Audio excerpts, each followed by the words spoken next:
Welcome back to Silver Screen Breakdowns, the show where we deep dive into movies that make us feel, think, and sometimes question reality. I'm Alex. And I'm Vanessa. And today we're talking about Ryan Coogler's 2025 gothic horror movie about vampires and blues music. Let's get into it. Follow us on Patreon for the full video. Yeah. Patreon.com/SS Breakdowns. Sinners. It's a 2025 movie. I didn't know too much about anything about this movie other than it had vampires in it. When did you first hear about it, and what did you hear about it? I was literally the opposite. I didn't know that it had vampires in it.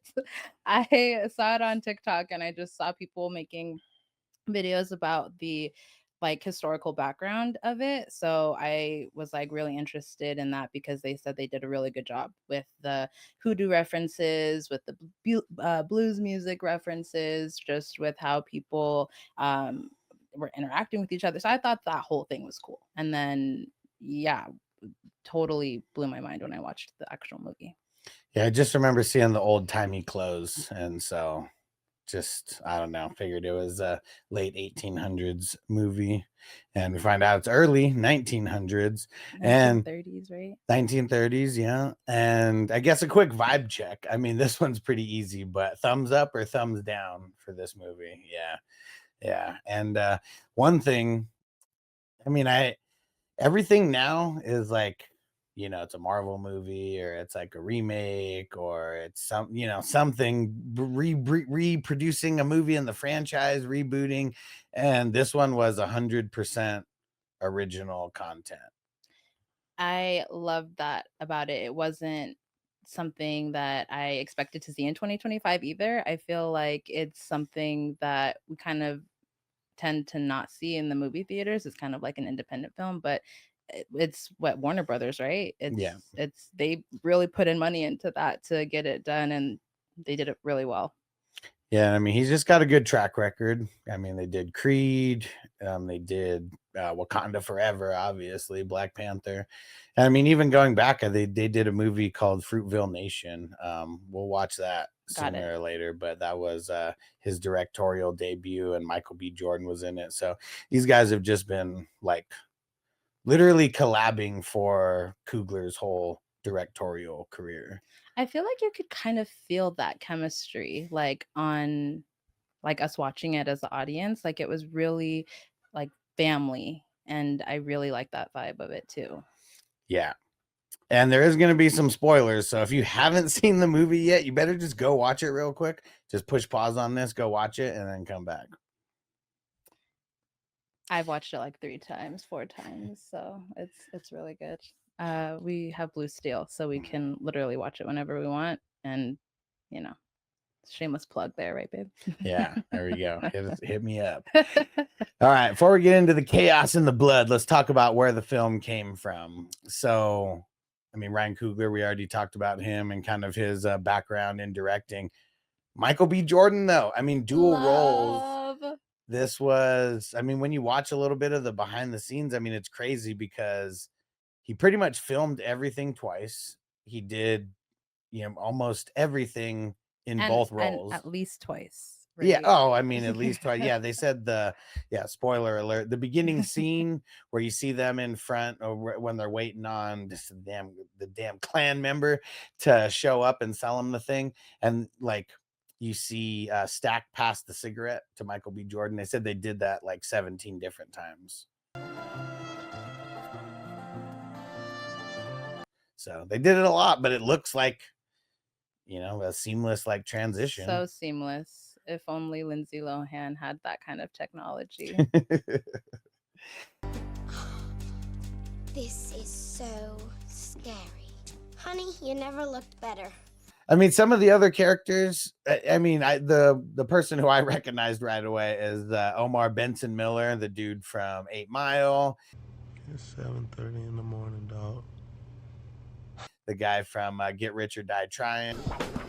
The last of my crew was a fat nigga named Carl. And Ballers. But that was really it. Like a lot of other cast members, they might not be huge household names, Delroy Lindo is who I recognized. He's from a couple of movies that we've recently watched.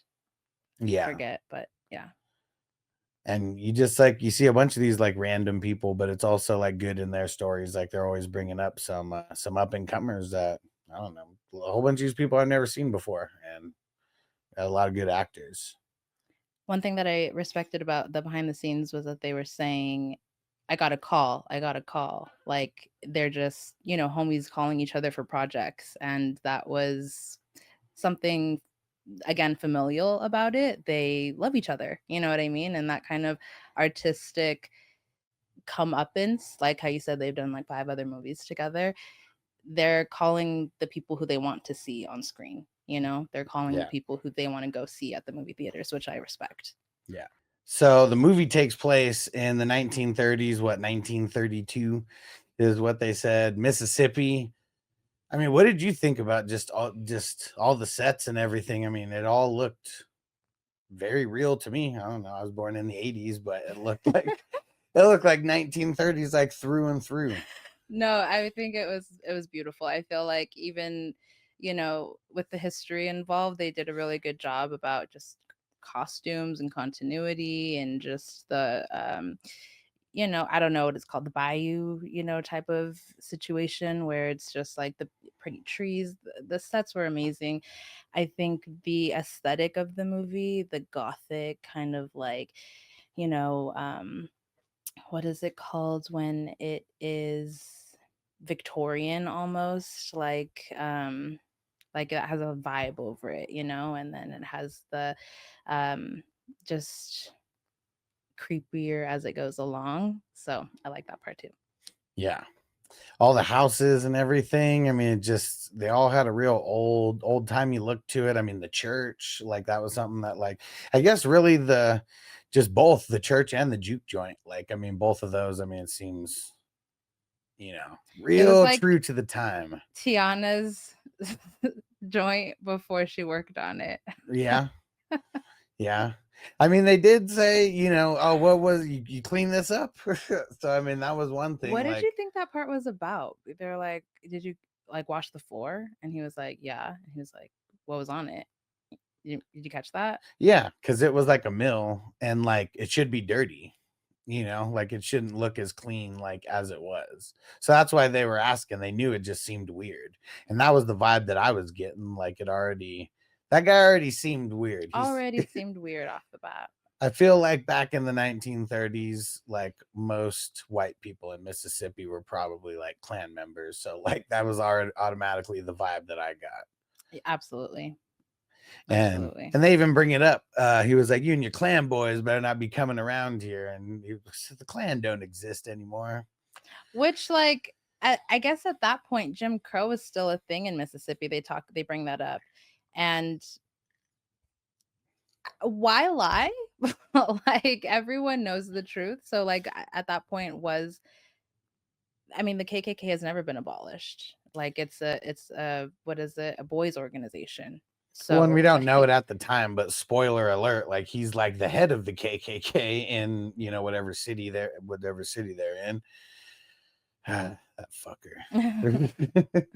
but that's the thing. It's like, he's like, Klan doesn't exist. Like, homie, it's never not existed. What do you mean? Like, why are you lying to my face? Now, here's one thing that was like super interesting before we move out of this segment. Just the time that it took to film this. They filmed it in April of 2024 through July of 2024. Like everything that was like going on with this, and they only filmed for a couple months like that. I wonder how crazy like the shooting schedule like actually was, but just thinking about how Michael B. Jordan had to do everything, twice times however many takes they did, like it's crazy. Definitely was a passion project. I think they said he had 2 months to write the script, and he delivered the script literally in 2 months, and they were like, this is gold and we need to make this right now. So it really was a group collaborative effort of we got to do this because this is amazing work. And they shot it on film. It wasn't digital, so they had That's to the be. aesthetic that it is. It does have, I get it now. Okay, for sure. But it's weird because they shot it on 70 millimeter, which is like the ultimate widescreen. But then they also shot it in IMAX, which is like, I don't know, the biggest screen ever. So they didn't do it. It's weird because you can only film IMAX stuff a minute at a time. So not everything, is shot in IMAX. It's really weird. But there's some spots where you can just see like the super expanded scenes, like in the juke joint and all that. You see everything.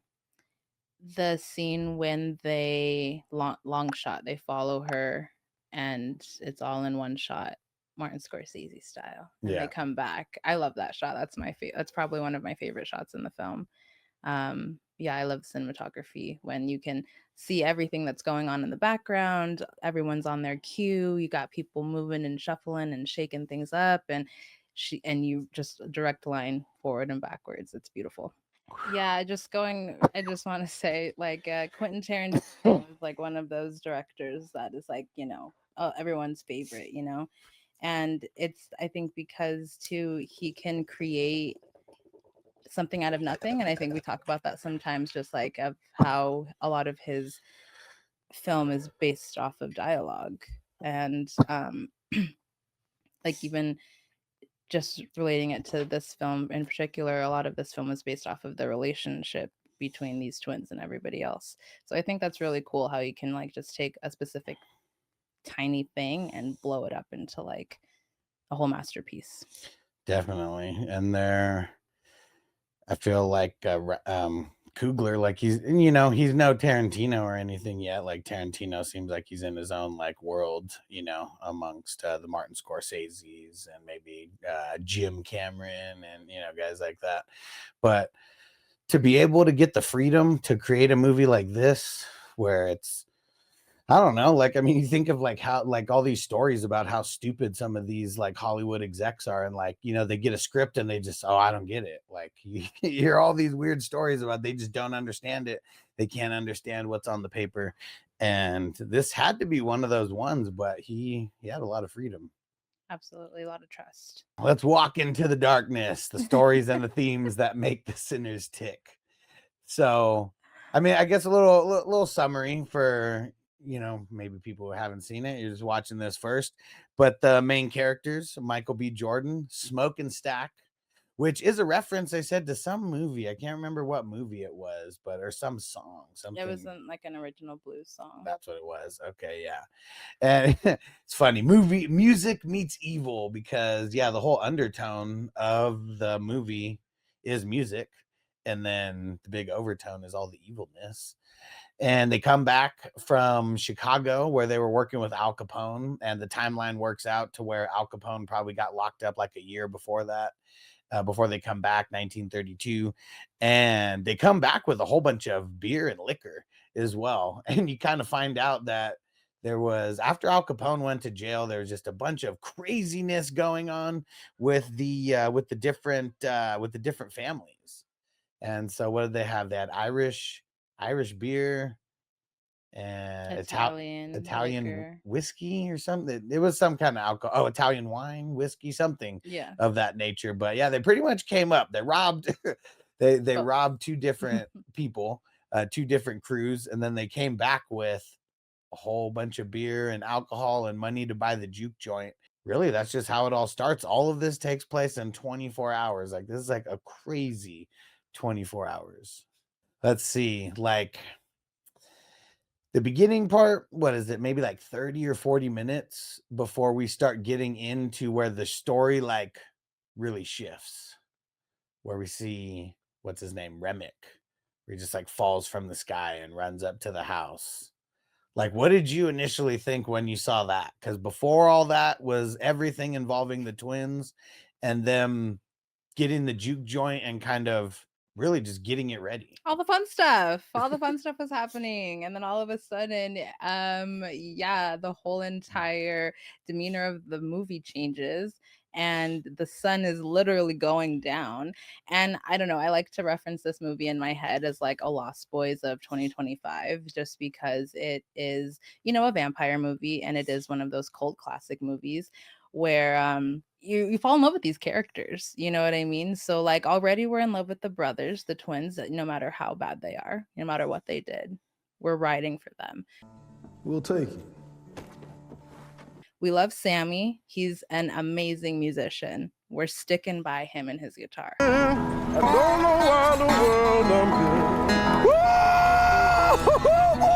good. Slim is a homie. Music was coming out the windows. Cornbread's a homie. Hey, cornbread! Ooh, stack. We love all these guys, okay? And then all of a sudden, this guy comes falling out of the sky and he's trying to ruin everything. Literally, you don't trust him the second you see him. The second you see him, you know he's a weirdo. And then he happens to stumble across this this lonely house in the middle of the cornfields. And I mean, we find out that they're not, the best people either. But that whole scene was just a gut-wrenching, like, ooh, I was standing on chairs at some points. I had to leave the room. I was so anxious. Okay. So yeah, no, total vibe switch up, and I was sick. What did you think? Well, I mean, I thought that he was the vampire right away, just because it was, I mean, that's the only thing I knew about the movie coming in, is the vampires were involved to a certain extent. And I mean, it was weird that he like fell out of the sky. I mean, it happened so quick, you almost have to watch it multiple times to like really notice it, because he just like starts running. But you could just tell something was off. Like his skin was like, seemed like it was burning, is like the sensation that I got. He has all these little things all over his skin, seems like it's burning. And I was like, dude, it's light out. He's got to be a vampire. But just even the way that he starts talking, like, I don't think that vampires speak like, clan talk, or have a clan accent, but he totally like made himself sound like he was like a white KKK member, the way that he was like talking to these guys. Yeah, he was guy a and master gal of disguise. Yeah. Yeah. And so you knew something was up. And then, I mean, even just after him just asking, to come in, I mean, anybody's seen the vampire movies, you just, that's a thing. Like that was prevalent throughout the whole movie, was having to be invited to go in. And, that's like one of the big things in the vampire world. And yeah, and then we see the natives. Like that part like threw me off. I want to see like more of like these native vampire I know, hunters. me too. A spinoff, Ryan Coogler. Come on, you got a whole spinoff movie. We're in pursuit of someone very dangerous. Just that whole, I don't even know how long it was, just a couple minutes of when what's his name, Remick, when he gets introduced, and then spoiler alert, he takes out the two people who invited him into his house, and like that's like the vampire crew that's like starting this whole thing. Which that whole dynamic is very interesting, because like, I mean, you're talking about, vampires, but the whole, a very large overtone of the movie, like the huge big pink elephant in the room, is this racial dynamic between, all of these different people, and also the times, right? I know that white or I guess Caucasian people are not like as prevalent in this movie, but the ones that are play a huge role, right? And I think that that scene in particular, he's portraying, like you said, he's finding what works with these people, right? He's a master of disguise. He's manipulating these people. They invite him into their house, clearly just honestly based off of they're comfortable with him because he's white. He's a white guy. Yeah. And these, indigenous people that come to save they asses, get off my property, get off my property. And they're like, honestly, the sun's down now, goodbye, like we can't help you. Yeah. And they take off because they know what's going down. That was like a Dave Chappelle like little skit when Keeping It Real goes wrong because their racism like totally screwed them over in that case. Because really, like I can't even remember the verbiage that he used, but Remick, he was like, man, these natives are after me, and like, you sure they weren't just some light-skinned N-words? And that, you know, he already knew who he was dealing with by them just delivering He that saw sentence. in the whatchamacallit, The hood, the right? hood, yeah, whatever. The regalia. Like Yeah. honestly, he knew who he was talking to. And then once he got invited in, he knew everything about him. So like, and yeah, that's, you don't need to really know too much about those people to know those people. And you talk, you just said about the white folk that they're not too much in this movie. There's one thing that I saw in the movie and realized watching, we watched it a couple times. Everything's like a contrast, and the reason why the Asian shop owners, why they have two shops, is because one's on the black side of the street and one's on the white side of the street. Good observation. Good observation. Yeah, so that's something. Just pay attention to that again if you guys watch it again, like when they're going through, pretty much when Smoke goes up and meets the Asian guy and his wife, and they talk about the food and everything. And when the daughter goes across the street to go get the mom, that's when you can see what's going on. That side, that's why the other side looked so nice and big compared to the other one.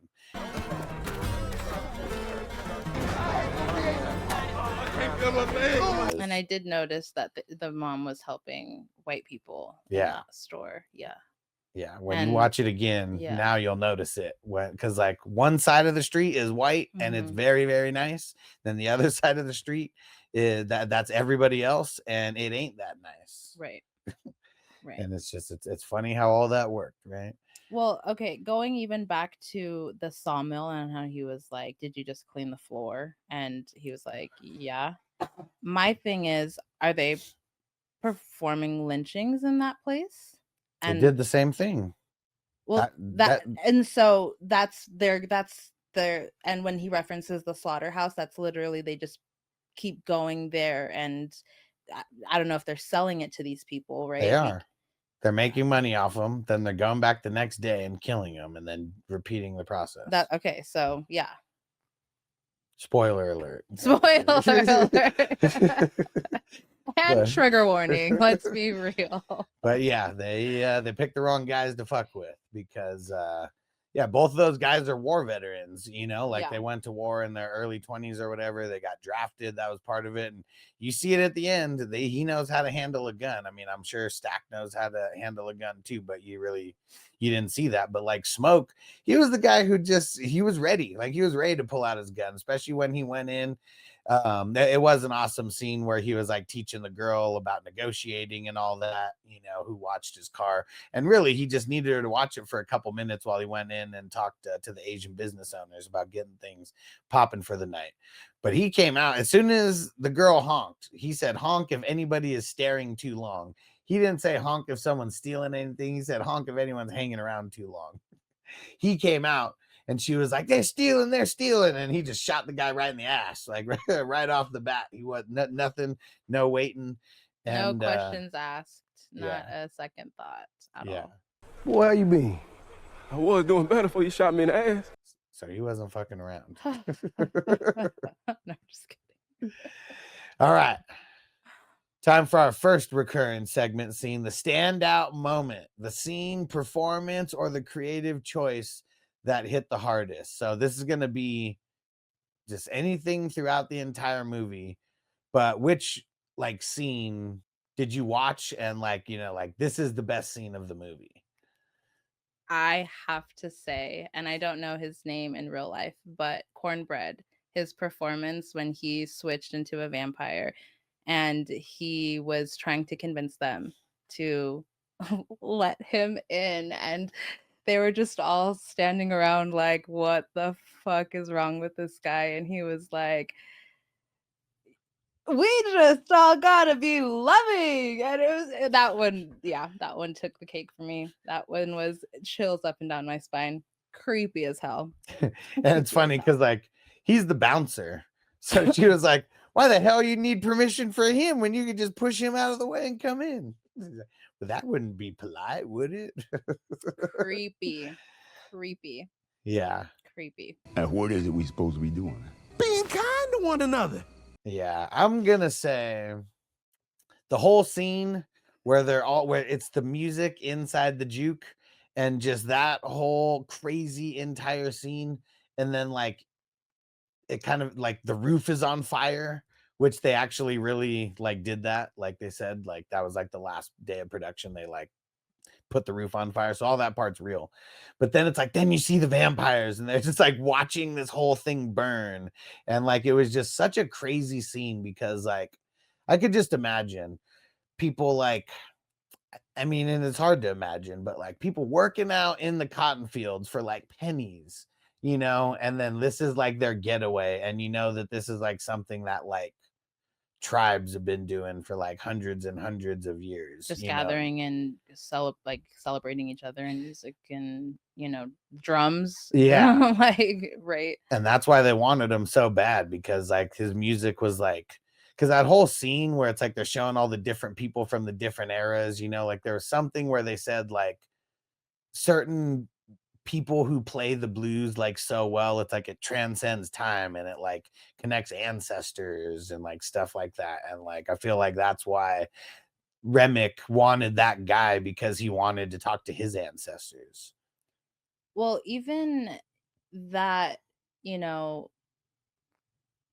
the different eras coming into the same scene and, seeing the electric guitar and that kind of evolution just through the different people playing it.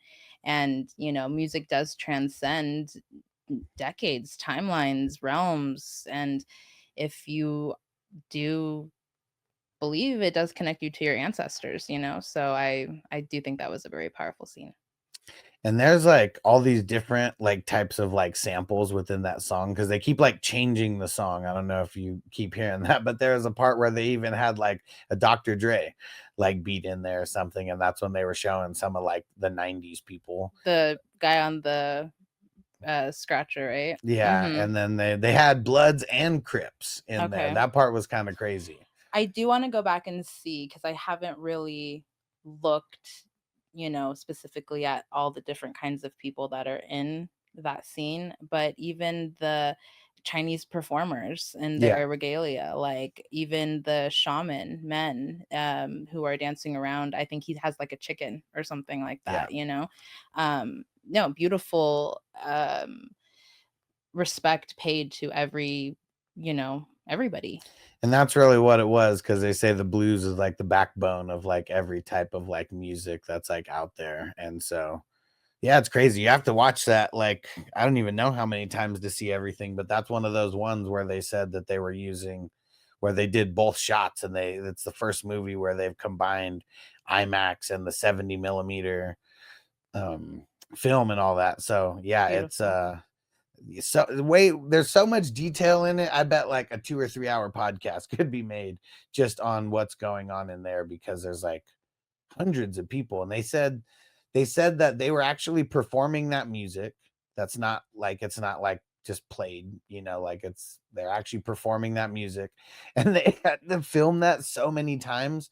Everyone had to hit their mark every time at the exact same time, or it wouldn't work. So even just that part of it, that there's that many people like in sync, like that had to be hard. There's no way that was easy. But it's not easy for sure. But I do think that when it is, like I said, a labor of love, and like you are connected with people on that level, and you are creating a piece of art together, and you are sleeping together, eating together, waking up together, doing all of these things, you are in sync. You know what I mean? You are same wavelength. And like, I don't know, go watch the behind the scenes on YouTube. It is really good. Just little 8-minute, 11-minute clips, but you can see them having these conversations, and they are right here. Like, it's not anybody talking to anybody. We're figuring this out together, and it's beautiful to watch. And everyone on Patreon, those 2 scenes will be up there. So get over there, patreon.com/SS breakdowns. They say the truth hurts, so I lied to you.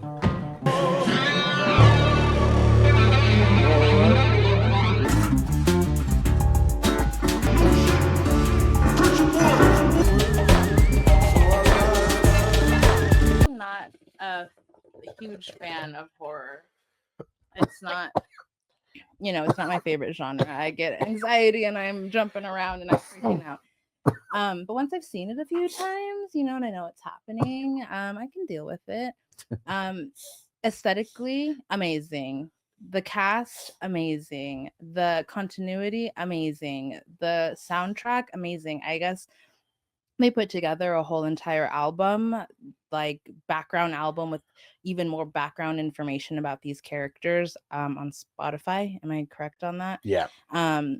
I personally don't use Spotify, but if you do, go check that out. I think that's really, really cool. And I love all the behind the scenes stuff that these artists do, because it just it's a whole universe they're creating, right? And like it shows. It shows. Every film has its flaws, and this is going to be a recurring segment where we talk about some missed opportunities. What's crazy about this movie is, I don't know if it's a perfect movie, but just everything really seemed so perfect, like about it. Like, I'm sure there's like some vampire movies where we can like nitpick like the lore, and just like the rules of the vampire. And like, I feel like they explained everything like so good that needed explaining, like, but they also did it like very easily. Like they talked about, like, remember when pretty much like right after they kicked everybody out, after Stack like got all fucked up, like everyone starts turning into a vampire. That's where it gets really crazy. But like how Remick could speak Chinese, after converting, I can't remember his name, but Bo, yeah, the Asian business owner, and they turn him, and now Remick can speak fucking Chinese, and he knows everything about everything of his life. And that's why they want what the heck is his name? Preacher's Boy. That's why they want Preacher's Boy, because they want his music. Like they want his musical talent. And like that's crazy that they're all in sync like that. And I know that's like a vampire thing. Sammy. It also plays to the power dynamic of wanting someone else's adversity, someone else's in this movie, it's pain and the suffering that goes into blues music. And Remick has his own, and that's where his own musical inclination comes from. But the reason he wants Sammy's is because that soul that Sammy brings to the table is something that Remick cannot ever have. And so that's why he wants to, essentially own Sammy, own his memories, own his autonomy, and really have control over him. You know what I mean? Yeah. And that plays into this whole, racial dynamic that we see every day. Like, did it even feel like it was long? It was over like 2 hours, but I feel like the pacing of the movie was so good that I can't even like hate on how long of a movie it is, because I felt like it was so good. Like it just wasn't, it was fast. To be fair, we had to take a little intermission because the baby woke up. So we did take an intermission and we did come back to it. So I think that was necessary because we did pause it at a good spot. So if I had to sit through 2 hours the first time, you know what I mean? Let's be real. It was necessary for you because you were getting crazy anxiety. Okay, I was out the door. Okay, I was literally watching the movie from around the corner. Okay, I didn't want to stop watching it. It was like that was like the good part. It was like really getting to the good part. But if you do want to take an intermission, it is a good stopping point halfway through, just to get it a little snacky. Yeah, right when you see the vampires coming up to the juke for the first time. I think that's like right in the middle of the movie. Oh my god, my anxiety was through the roof. It's through the roof. But is there anything that you could nitpick like about this? that there's not more. When's the second movie? Everyone's dead, by the way. So there's not going to be a second Yeah, movie. there needs to be prequels at this point. But one thing that we said and we talked about was, you know, the vampire hunters, and that could be a whole entire thing, and we would be invested in that. For sure. Like, were you confused about anything? I know that's like something where some people don't. Maybe the plot's not explained, you know, well, or like certain part of it wasn't explained. I think I just missed the part where Annie was his wife and that their baby died. I missed that initial part, so I was a little bit confused when they, you know, started having their intimate moment in the you know, in her house. Well, not just even that. I just was confused on their dynamic because I didn't see that they had a baby together and that they were married. I just didn't put that together. I think I left to do something and then came back in, so I just missed it completely. But once I realized they had a history, they were married, they lost their baby unfortunately, and you know, that separated them, everything made sense to me. And I think that she's beautiful, and I love that they put her on screen as his love interest and that he was just all about her. You know what I mean? Even until the very last scene of them together, he's all about his girls, you know? And I love that. Okay, now it's time for another staple of the show, the most underrated character, the unsung hero, if you will, maybe the hidden gem of the movie. Is there someone in the movie that you would say is a really underrated character or maybe an overlooked character? I think I I I honestly love that they introduce everybody based off of their relationship with them. They go to the store because they know that their friends can hook them up with food. They go to Annie because they know that she can cook. They go to Cornbread because they know that he's a big beefy guy and he can be security. They go to Slim because they know that, you know what I mean? So they're gathering these people, and the story unfolds through these re-meetings. You know, they're seeing them after I think 7 years or something like that, and to see them interact with them is cool because every single character has a different experience with them. Yeah. So I don't know, I think that they told the story through the introductions greatly. Different stories came out here and there, so we got to know about each character, even though, you know, like you said, it's over 24 hours, so we're not spending all this time with them, but what they exposed was very important to the storyline and to the characters. So, well, and I guess like when I'm thinking about the overlooked character, I mean, and how about overlooked characters, but just thinking about the natives, you know, I mean, they're really only in the movie for like 60 seconds, you know, maybe if that. And I want to know more about those guys. Like, I mean, we know that they're vampire hunters. That's all we know. I know that I feel like there's little bits that gets talked about, you know, throughout the movie about them by Remick. But yeah, I mean, that's what I mean by like overlooked. I mean, that someone who maybe you want to get more screen time or know more about those characters, or know more yeah, about a but specific like character. even them, yeah, I'm like, oh, they need their own movie. Like their place in this movie. I mean, they're not gonna save the day. You know what I mean? Like, I didn't want them to die. You know, they needed to get the heck out of there. Yeah. And you're right about, you know, little bits and pieces coming out here and there. But no, I completely understand what you're saying.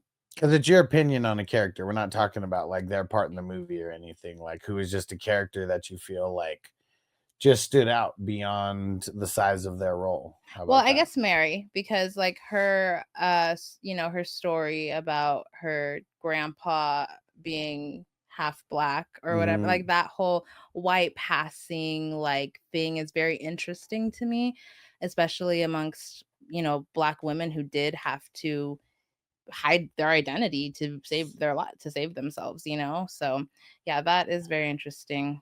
She had a lot of screen time though, so I mean, that's just an interesting story, I guess.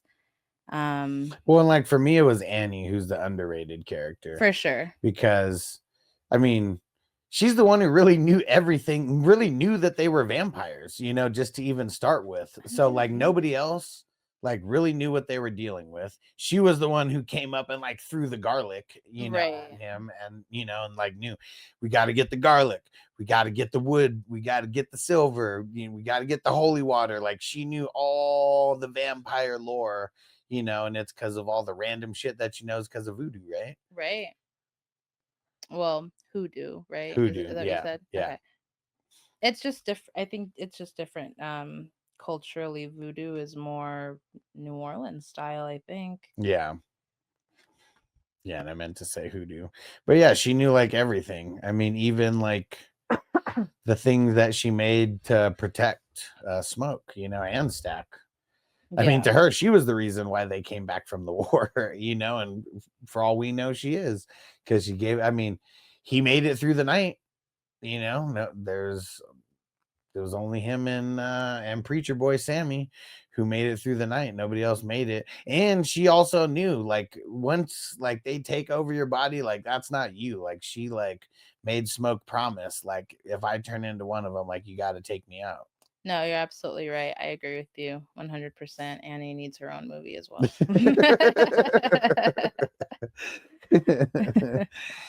But let me see, was there, so I mean, I guess we said two people who could, but that's what I was gonna say. Like if they were gonna make like something into like a TV show, you know, or another like a prequel, like who would be the one that you would want to be the main character and follow along?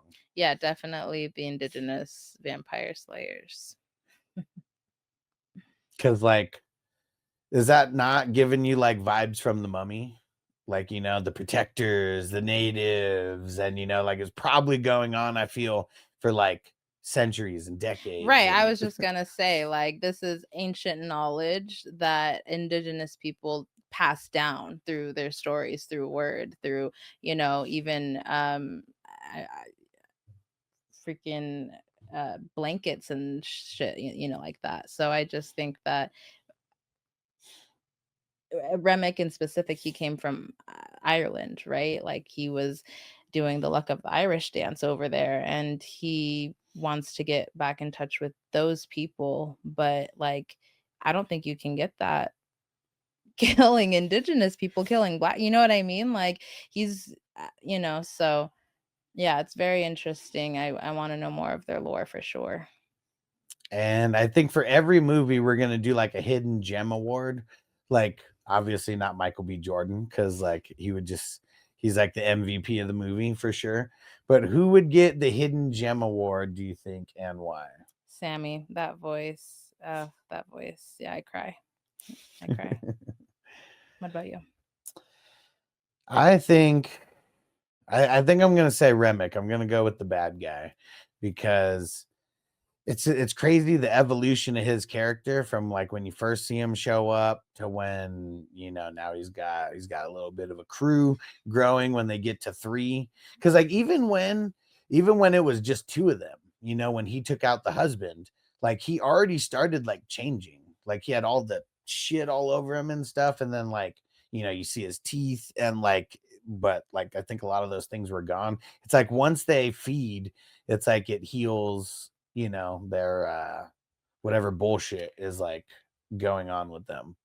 I think too, just even that lore, that vampire lore is interesting because a lot of other vampire stories, universes, whatever, that you see, they instantly are healed. You know, they have this like healing power where they are young, you know, forever, and they don't get sick and they don't age. And, you know, bullets can penetrate them, but it instantly closes up.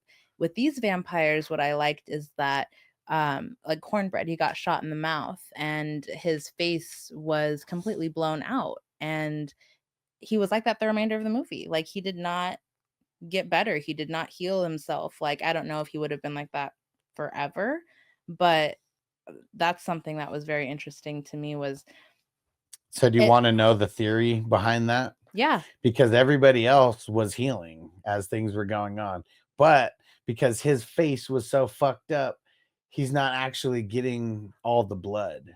interesting. It's like leaking out or something.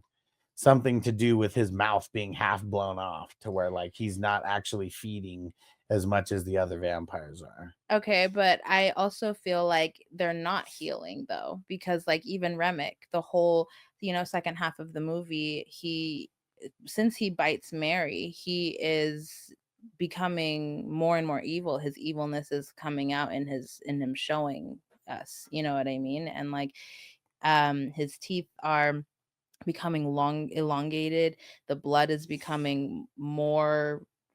I don't know if he's the one that's killing all the people or what, but like, they kill like 40 people. You'll see it when you watch it again, because even like Stack, he had this huge thing like on his neck where she bit him. And as time went on, you see it go down and down. Okay. So they are, I mean, that is one thing, I guess that's a little bit different, from some of the other vampire movies. But yeah, with them, it's like that's at least what it seems like when they're like when they're feeding, and it's like, I don't know, it like replenishes their body. It is almost kind of like mummy-ish, where he's taking out the people and like it's like rejuvenating his body almost. But even when Remick is getting fucked up, like he's not rejuvenating. Like he gets garlic thrown on him, he gets stabbed a few times, like he gets shot multiple times. Like and then when whatchamacallit, he is in the water with Sammy boy, and he's just obliterating his face with that guitar, and his true evilness comes out, right? You see he's not just a vampire, he's not Remick, this person that we saw at the beginning. He is pure fucking evil. His whole entire face is gone, you know what I mean? It's also because of that last fight though. I mean, there's so much going on. I'm if you the fingers, babe, fingers, that's not healing. That's like becoming more evil. That's like the evil, like, I don't know. I'm not trying to convince you. We saw the same movie. We have different interpretations, so we can just leave it at that. But like, yeah, I just feel like his evolution of like his character is him not morphing into like vampire. It's him morphing into evil itself. Like that's the devil, like. Yeah, he's like the head vampire, so he's 100%, like, yeah. he's like something else. But The head vampire. when you watch again, you'll see what I'm saying. But it's not once they start that big fight. I mean, game over. They're so fucked up that they're not. I mean, there's only how many people were in after all the shit happened and with Stack and everything, and everybody went outside. There's only like 5 people or 6 people that are in there. Like when you look at Remick, who was like all fucked up, from before, like he's like in like perfect shape, like after they eat everybody. Like the only one who was fucked up is I think Cornbread. I'm just looking at like 2 different times of the movie. Yeah, for sure. Yeah. And you know what? Before we get off of this unsung hero, or hidden gem, Cornbread was like the hidden gem when he was doing the dancing when all the vampires were partying. My eye goes directly to him every single time. He is doing his thing. Yeah, it's so funny, and I just think of him from 8 Mile when he's when they're just rapping outside the Chin Tiki, and like, he's a funny animated character, and it's crazy that he's been doing these random ass roles, in all these like crazy movies, and hopefully he keeps going. He's old now. Yeah. Let's open this one up for the listeners, the thinkers, the folks who saw more than just the blood and the blues. And for everyone watching on YouTube, make sure you go follow on Patreon so you can see the entire video with some cool behind the scenes stuff that you don't want to miss. And then also some scenes from the movie that YouTube won't let us show. I mean, one of the questions that I got here that we got to think about is, what do you think was the message that he wanted us to walk away with? I think that's such a loaded question. I think that one, the film was fucking awesome. Yeah. Okay. Just 100%. We walked away from that film thinking that film was awesome. Okay. So, and then 2, the societal racially loaded dynamics that Black people suffer every day, that white people over time have gone through. And I mean, low key, how they use that to make themselves on even playing field with African American people, indigenous people, and it's kind of not even in the same playing field. So it's an interesting dynamic, but I think it's important to have those conversations and have people be aware of, just this evolutionary uh narrative that uh, it, it's so complex, and ripping down the layers movie by movie or conversation by conversation is important because people deal with it every single day today. Yeah, and I was thinking about this a little bit, and I really feel like if there's like one thing that I could like take from it is that good, bad, ugly, pretty, and different music, good music like can bring anybody together. And like I feel like they That's so showed that wholesome. they showed that on a couple different like levels. I mean, obviously the juke, but it's like it's funny after everyone turns into a vampire, like it's like vampires have been doing this for like billions of years, like congregating and like the music and like I don't know. That's just it's I feel like it's all walks of life. One thing that was funny though with the music when Slim was talking about how they pretty much got, it's so fucked up. They pretty much got arrested to go perform for white people. And like he was like, yeah, like we had these man, he's like they love the music, but they hate the people making it. And it's such bullshit. But then it's funny because it was like almost a game to them. He was like, man, those white people were dancing. Some of them almost even caught the rhythm. And I mean, it's funny because even during, a lot of different random things, like white people and rhythm, like usually don't go together. Eddie Murphy talks about like the one white move that the white girls have in the club, and the one move that the white guys have in the club. And even to them, he was like, they caught the rhythm and then we switched it up on them. And yeah, I mean, the whole movie is obviously about music, but these tiny little things that go along with the music, and then just that whole scene again, just going back to it, where it's like so many different walks of life and different cultures and different eras. And yeah, that was what I took. That's one of the messages I think he wanted us to walk away with. Can I counter that, or should we just leave it at that? Well, you can say what other kind of message. We don't have to like debate whether mine's right or wrong. I don't think you're right or wrong. I think your answer is really wholesome, and I think that that's like a great message to walk away from it. I just think also, like, in contrast to that, like, even the song that they sing when they're trying to get into the juke, I personally didn't know that history until we watched the special features of this movie, but that was a blues song originally that they played in a folky way, and even that, like, is baseline culture appropriation, and that I think is a big underlying narrative of fucking life. You know what I mean? Just like it plays a part in everything. And if you're blind to that, and you're in a very privileged spot, and like if you don't recognize that in this movie, then also very privileged spot to be in. You know what I mean? Because people, including myself, have to deal with racial stigmas all the time. So it's just important to be aware of, especially in the societal climate that we're in today.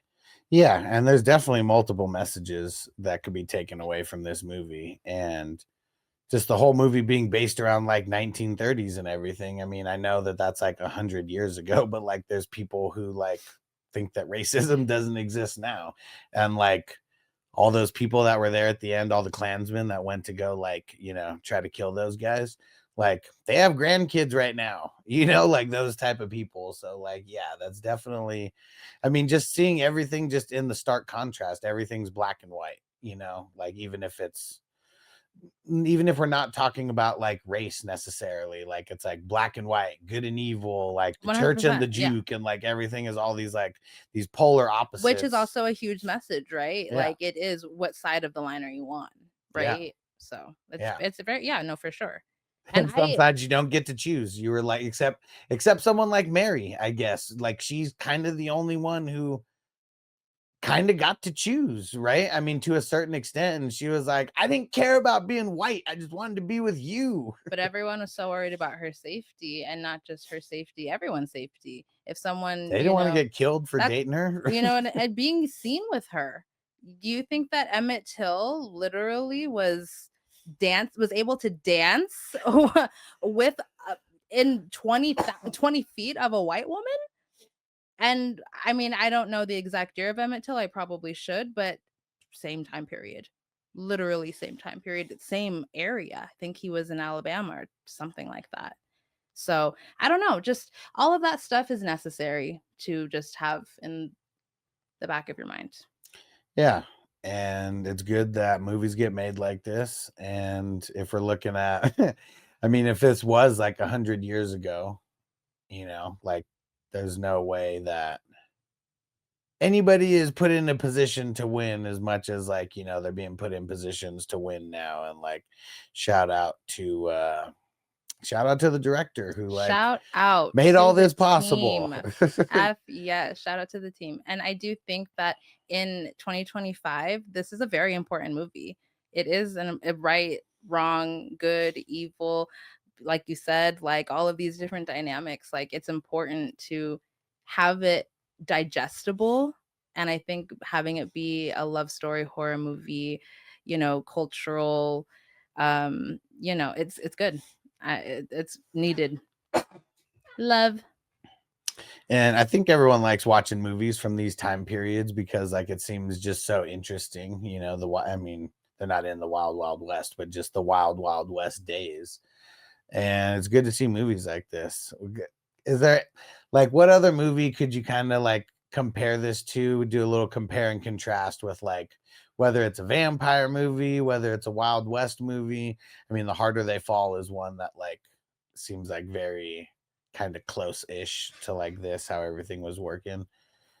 I definitely stand by my Lost Boys reference. I Yeah, do for think sure. that is a good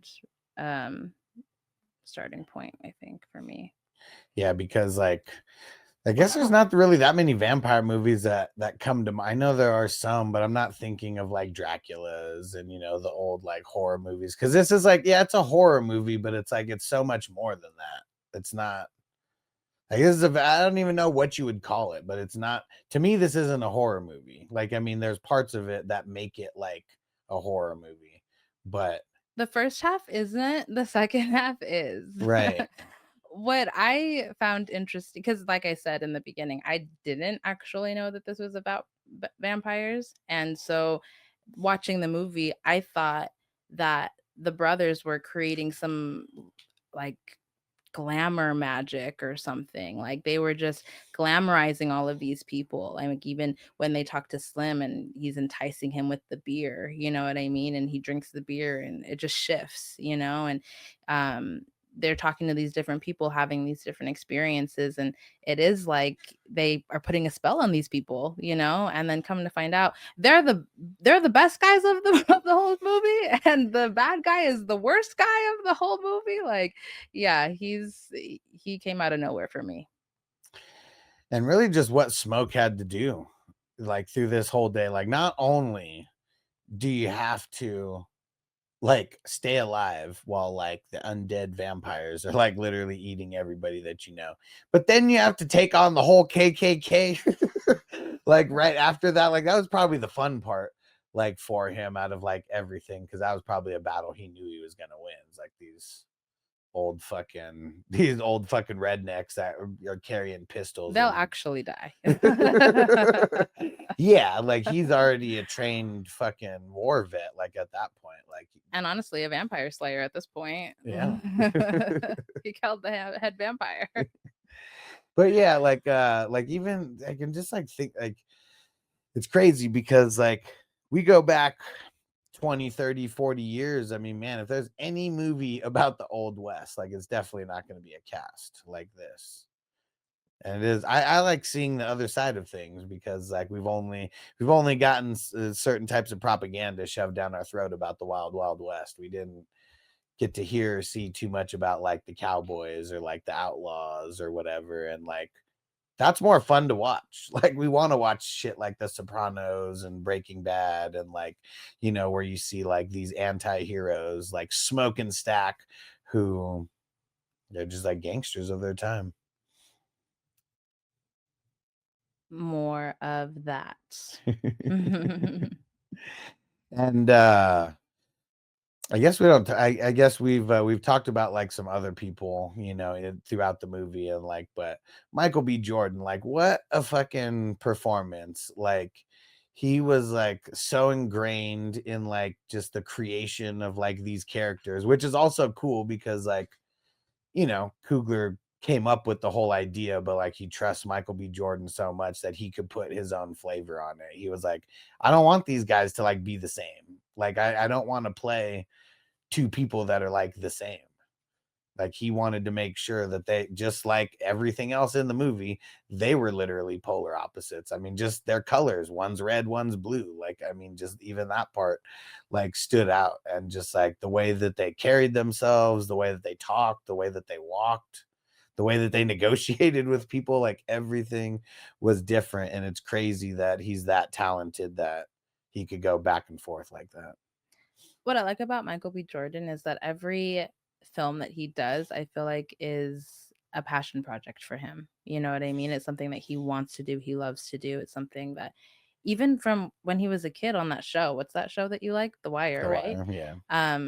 I mean, is that one of his first things? He's great in that, right? He's just a little baby in that. And he like to see his evolution. He's fucking Creed. You know what I mean? So like he's one of those actors that you definitely want to watch and follow their career. And we need some comments. YouTube, Patreon, everybody, leave some comments. What's the message that you walked away with from this movie? What do you think he was trying to get us walk away with? I want to try see some of these movies where like Candyman, like Get Out, like I don't think you've seen like those ones, but like those are, you know, for lack of a better term, black cinema. But a lot of the bullshit, like, you know, the racism and just all these overtones and undertones about that, like Get Out, that's one of those movies where, like, if we're just like comparing, like, I guess just the way that everybody's living, because it's like they're on in Get Out, it's like they're on a huge ass plantation. That Interesting. all right. Then we're gonna transition to the next one, and we're gonna smoke a bowl in the meantime. Just like on Dave Chappelle and his skit. Wrap it up, B. Time to wrap it up. Arrest record. What the hell? Yo, the sign is real simple, B. It says wrap it up. Final verdict. All right. On any point scale, you could do grades. You could do 1 to 10, 1 to 5. What are you grading this movie? 10 out of 10. 10 out of 10. I feel like it has to be the same for me, because there's a lot of movies that we could watch and like nitpick like little parts. It's hard for me to nitpick like any part of this movie. It really is that good. I think I'm on my 5th watch, and I'm still finding things that I am connecting, still finding new things, you know. So this is one of those movies that can be played.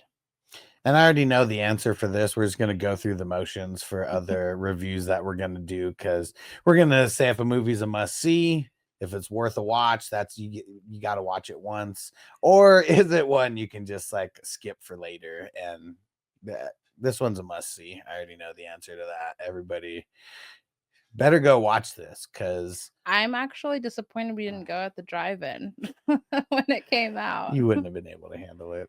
Babe, I like the drive-in. No, 10 out of 10 must watch. And that's what I was gonna say, is this one that like was worth seeing in the movie theaters. We didn't see it in the movie theaters, but this would have been crazy to see in like, because like the 70 millimeter film, like it's made for like the movie theater. Right. So hopefully this is one that's like so popular that they just like randomly put it back in the movie theaters so people could go watch it, or like IMAX or whatever, because they do have IMAX, and now they have the 4D, so maybe it could be for like that. Oh my God, could you imagine the roller coaster one where they like squirt blood on you?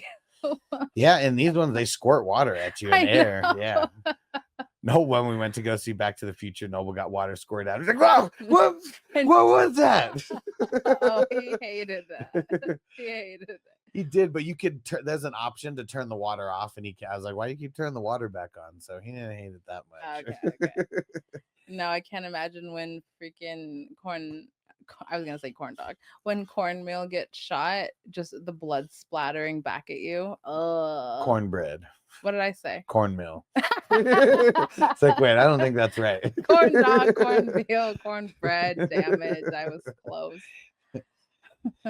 And so this one, I feel like, I mean, not a lot of movies can necessarily stand the test of time unless you see it when you're like really young and it's like nostalgic. But I feel like this one being like a vampire movie, like this is one that you probably could watch every Halloween and like Every it'll get away with it. Every Halloween. Yeah. And honestly, like I know that we have horror genre lovers out there. This is one that is on the top 10. You know what I mean? Like it's good story, good actor. The cast is amazing. Like you believe everybody. And it's just really well put together. Yeah, top 10 horror movies for me. Yeah, let's see. Before we get out of here, we're just going to remind everybody to go make sure you subscribe on Patreon. And if you're on YouTube, make sure you subscribe there too.